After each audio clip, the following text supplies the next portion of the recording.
Hey everybody, back again with another level showcase series. This one is my second level that I made in Super Mario Maker 2.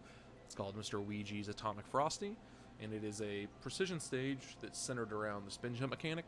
So far only one person has beat it, but I don't think that's really indicative of the difficulty level. I think that it gets pretty difficult towards the end, but it builds on itself difficulty-wise. In such a way that I think can really help you learn how to be a much more effective spin jumper. We'll see if I die.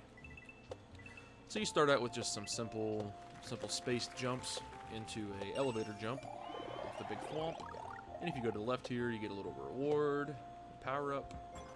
And if you have some patience, you can use this little contraption here and get a 1-up.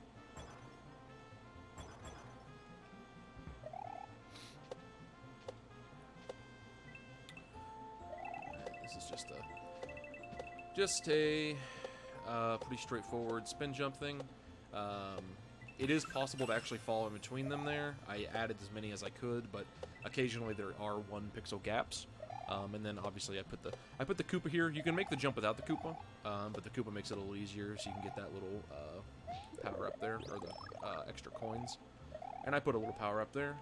And here is a hidden 30 coin, because I made this one pretty difficult to actually get, especially if you're new at spin jumps. So you're going to want to bounce down here, and then bounce on top of it, and add another hidden one here, in case you couldn't get that one. This one's a little easier to get. And here's the first real hard jump.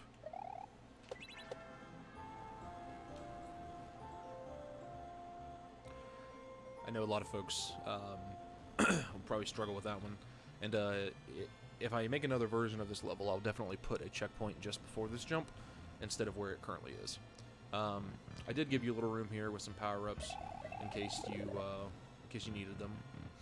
Then the next section is a on-off switch section with these giant jumping piranha plants, where you just spin jump off of them.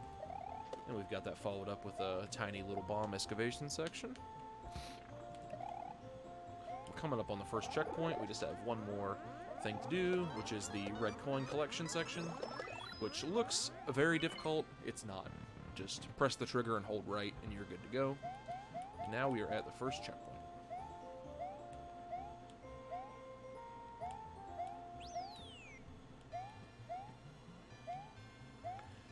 If you don't have a power-up here, I added a section to the left here, which is basically just these one-space ice jumps.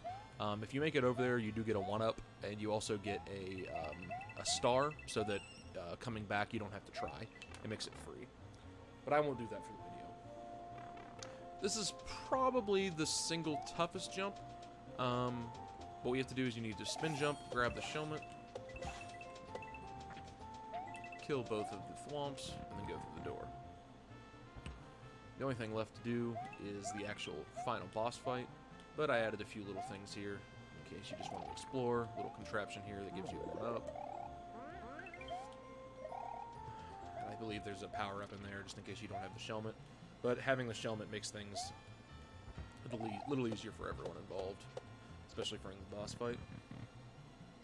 Now, I've added the checkpoint here just because this boss fight is pretty tough, especially if you're not super good at controlling spin jumps. But the way I have it here is mushrooms are falling from the sky, making it pretty difficult for you to die. And then there are shells. There are shells that are shooting Bowser from the right side out of cannons. And if you're able to stay to the right as close as possible, then they actually fire at a very quick rate, and you can kill him pretty quickly. Just a couple of cycles, really. The closer you are to the top right, the faster this boss fight's gonna go. Shoot. I'll get it next time. But I put a hole in the bottom there because the mushrooms were not spawning fast enough, because they were just sort of waiting. They were just floating around on the bottom there, so I added the hole so they despawn. And that helped make things a little easier. I honestly, this ended up being a little bit too hard, harder than what I wanted, but I still think that it's a good challenge if you are new to spin jumps, but still not too bad if you're very good at them. And then I added this little final jump at the end in case you want the one-up if this appears in the endless challenge mode, but it's totally free if you don't want to do it. For the video, I'll just, spin jump off of those guys and get the one-up. So all in all, not a terribly tough level. I know I died a couple times, but it's been a few days since I played it. I definitely recommend playing this if you like playing Super Mario World, and you're not super familiar with spin jump mechanics. I think this is a great stage to teach you. The course ID is on the screen, and it's RWY5XMQGF. Thanks for tuning into this video, and definitely check out my other course showcase videos in the future. Thanks.